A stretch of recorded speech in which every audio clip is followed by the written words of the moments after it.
اس خطے میں ظاہر ہے کہ سارے کا سارا استعمار کے نیچے آیا ہوا تھا، اور ایران کو بھی استعمار سے گزرنا پڑا کہ جب اتحادیوں نے اس اندیشے سے کہ جرمنی ایران کی راہ سے انڈیا، برٹش انڈیا پہ حملہ آور ہو سکتا ہے، ٹھیک، تو اس وقت انہوں نے ایران کو بھی لے لیا. پھر ایران بھی کچھ عرصہ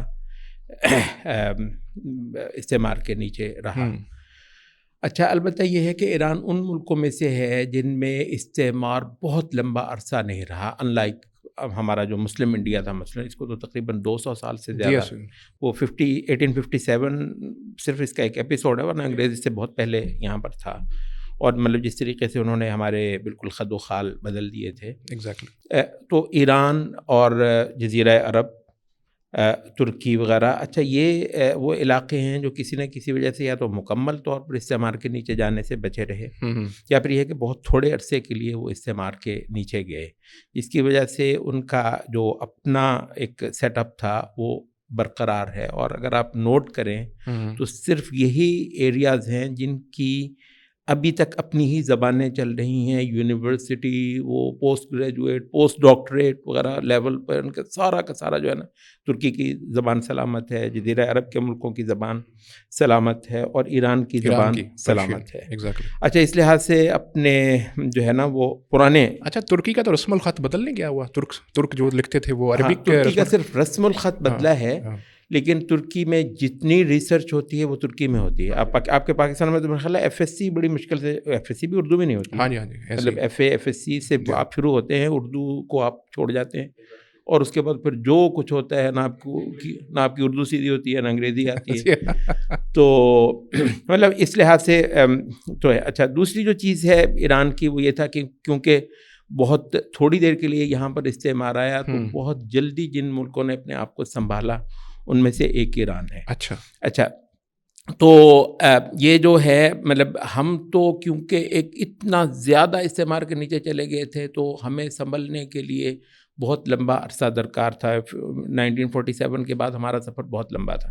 لیکن یہ ہے کہ ایران ایک بہت اسٹیبلشڈ ملک تھا، ایک تو پوائنٹ یہ تھا. اور دوسرا یہ ہے کہ اسی زمانے میں ارلی 1900s میں جو تیل کی دولت بعض ملکوں میں دستیاب ہوئی تو اس سے بالکل ایک ڈائنامکس بدل گئے دنیا کی معیشتوں کے. اور ایران جو ہے نا ان ملکوں میں سے ایک تھا جو غیر معمولی حد تک آئل پروڈیوسنگ کنٹری ہے. اچھا، اس وجہ سے شاہ ایران نے غیر معمولی مطلب ترقی دی. سب اس پورے خطے کے اندر سب سے زیادہ تک سعودی عرب سے بھی زیادہ مطلب اسٹیبلشڈ. اچھا، اسٹیبلشڈ بھی اور ماڈرن بھی اور اسٹیبلشڈ بھی. ماڈرنزم کی طرف میں تھوڑا بعد میں آنا چاہ رہا تھا.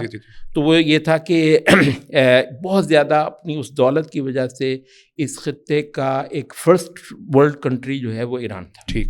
اور ہمارے یہاں لوگ جابیں کرنے کے لیے اس طریقے سے جاتے تھے.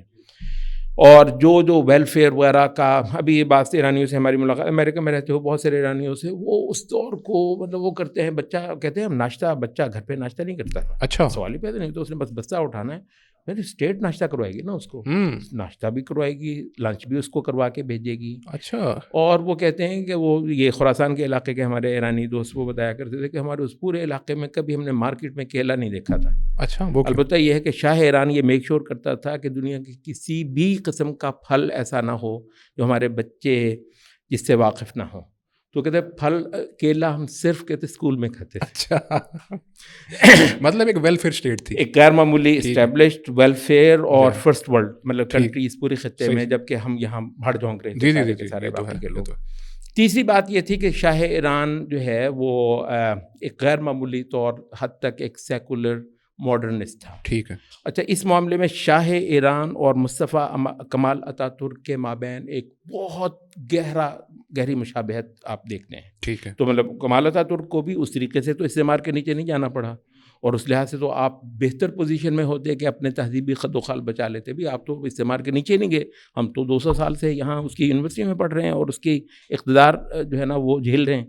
لیکن یہ تھا کہ وہ خود ان کے اندر سے جو نا کہ اس بار اندھیرا میرے اندر سے اٹھا ہے. تو یہ دو ایسے روسیا لوگ تھے، میں معذرت خواہ ہوں اس لفظ کے اوپر، کہ ان کا اندھیرا ان کے اپنے اندر سے اٹھا اور انہوں نے مطلب یہ دیکھا. اور اس وقت نا اصل میں ایک وہ روش تھی کہ بھی اگر ترقی کرنی ہے تو ویسٹرن ماڈل پہ چلو, ٹھیک ہے, اور اس میں جو ہے نا اتنا لینا ہے اتنا نہیں لینا, یہ سب فضول باتیں ہیں. اس کے بعد آپ کہیں بھی نہیں, سیدھا ویسٹ کے ماڈل کو جو ہے نا اختیار کرو. تو دو شخصیات عالم اسلام میں, اصل میں ہم کیونکہ سنی تھے اور ترکی کے اسلامی سنی خلافت تھی, اس وجہ سے ہم زیادہ رونے کمال اتا ترک کے روتے ہیں. حقیقت یہ کہ جو بدبختی آپ کو کمال اتا ترک میں ملتی ہے وہ یا اس سے کچھ زیادہ جو ہے نا آپ کو شاہ ایران میں ملتی ہے. تو یہ تیسرا ہے ماڈرنسٹ ایک ملک.